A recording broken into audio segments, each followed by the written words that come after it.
खुदावंद यस्सुल मसीह के पाक और जलाली नाम में आप सबको खुश आमदीद। आप देख रहे हैं हेवन ऑफ क्राइस्ट टीवी। प्यारे भाइयों और बहनों, हमें खुशी है कि आप हमारे चैनल को पसंद कर रहे हैं और खुदा के कलाम को सुनने और समझने में दिलचस्पी रखते हैं। आज हम एक निहायत अहम सवाल पर गौर करेंगे। यस्सुल मसीह ने ईद फिसह क्यों मनाई और इसके पीछे कौन सी नबूती सच्चाई छपी हुई है? क्या ये सिर्फ एक रस्म थी या इसके अंदर खुदा का एक गहरा मंसूबा था? प्यारे भाइयों और बहनों, ईद फिसह दरअसल उस वाकया की याद है जब खुदा ने बनी इसराइल को मिस्र की गुलामी से आजाद किया। बाइबल मुकद्दस में लिखा है कि एक बर्रा कुर्बान किया गया और उसका खून दरवाजों पर लगाया गया ताकि मौत का फरिश्ता उन घरों से गुजर जाए।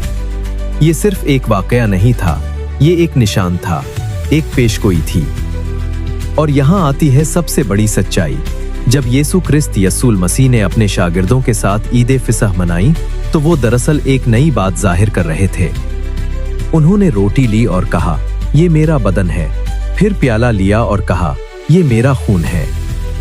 प्यारे भाइयों और बहनों, यहाँ यस्सुल मसीह हमें बता रहे थे कि वही असल बर्रा है जो दुनिया के गुनाहों के लिए कुर्बान होने वाले हैं। जिस तरह पहले बर्रा का खून लोगों को बचाता था, इसी तरह यस्सुल मसीह का खून हमें गुनाह से निजात देता है।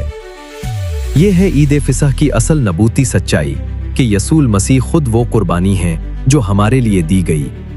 ये सिर्फ एक त्योहार नहीं, ये नजात का मंसूबा है। प्यारे भाइयों और बहनों, अब सवाल ये है, क्या हम इस कुर्बानी को समझते हैं? क्या हम इस मोहब्बत को कबूल करते हैं या हम इसे सिर्फ एक कहानी समझकर नजरअंदाज कर देते हैं? अगर आज आप अपने दिल में सच्चाई को महसूस कर रहे हैं तो खुदावंद आपको बुला रहा है। वो चाहता है कि आप उसके करीब आएं और उसकी मोहब्बत को अपनी जिंदगी में कबूल करें। आएं दिल से दुआ करें। ऐ खुदावंद यस्सु, हम तेरा शुक्र अदा करते हैं कि तूने हमारे लिए अपनी जान दी। हमें मुआफ कर, हमें अपनी राह पर चलने की तौफीक दे और हमें अपनी मोहब्बत में कायम रख। आमीन। अगर ये पैगाम आपके दिल को छू गया है तो कमेंट्स में जरूर लिखें, मैं यस्सु को कबूल करता हूँ। इस वीडियो को पसंद करें और दूसरों तक जरूर पहुंचाएं। हेवन ऑफ क्राइस्ट टीवी को सब्सक्राइब करना न भूलें ताकि आप खुदा के कलाम पर मबनी मजीद खूबसूरत और रूहानी पैगामात हासिल कर सकें।